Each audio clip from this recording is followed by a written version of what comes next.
In 1969, America was entering the most dangerous chapter of competitive racing. NASCAR had become a battlefield where automakers fought with steel, rubber, and raw horsepower. Yet behind the grandstands, Dodge engineers quietly prepared a weapon that would not just win races, but break the sport itself. This weapon was called the Dodge Charger Daytona. Many muscle cars looked wild from the outside. But the Daytona was engineered from the inside to destroy the wind.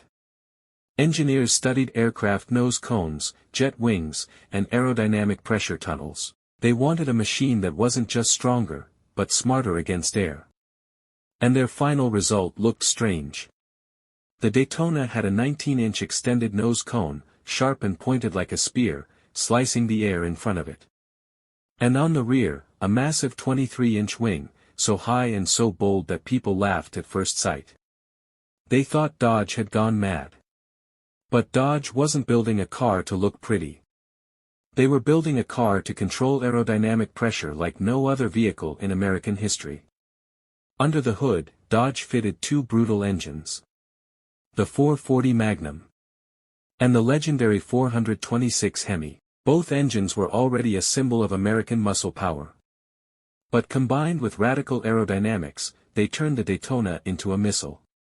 A missile that ran on gasoline but behaved like a jet.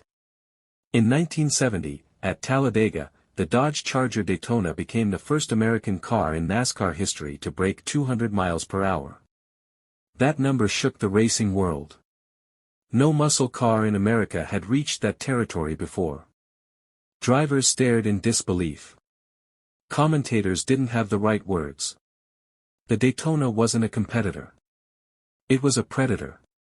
It was something the world wasn't prepared to handle, and then the complaints began. Rival teams called it unfair. They said Dodge had crossed the line of what a car should be allowed to become. They attacked it from every angle. They told NASCAR to take control. Because if Daytona stayed, no other manufacturer could compete. Dodge wasn't winning races. Dodge was deleting the competition. So NASCAR made a shocking decision.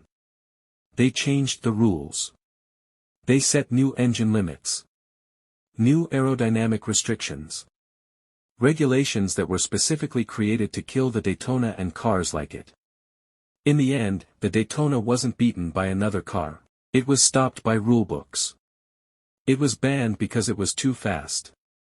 Only around 503 Real Daytona road cars were ever produced to satisfy homologation rules.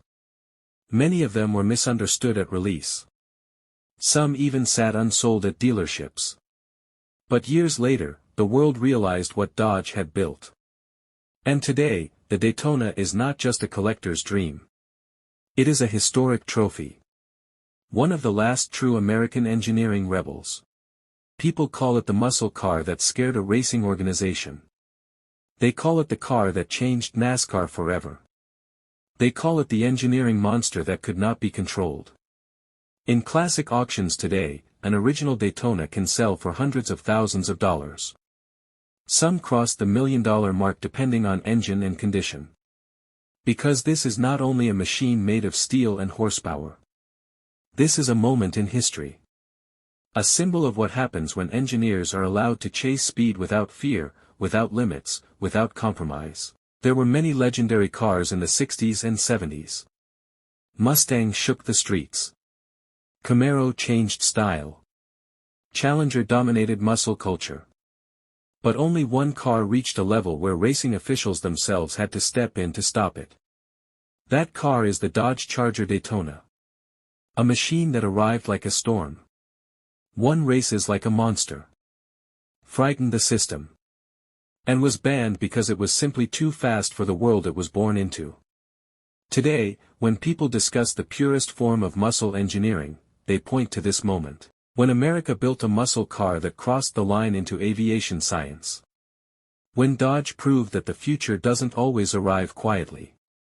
Sometimes, the future arrives loud, winged, sharp, angry, unstoppable, and leaves behind a legacy that never dies. The Dodge Charger Daytona. The American outlaw. The racing weapon that was too powerful to be allowed to live.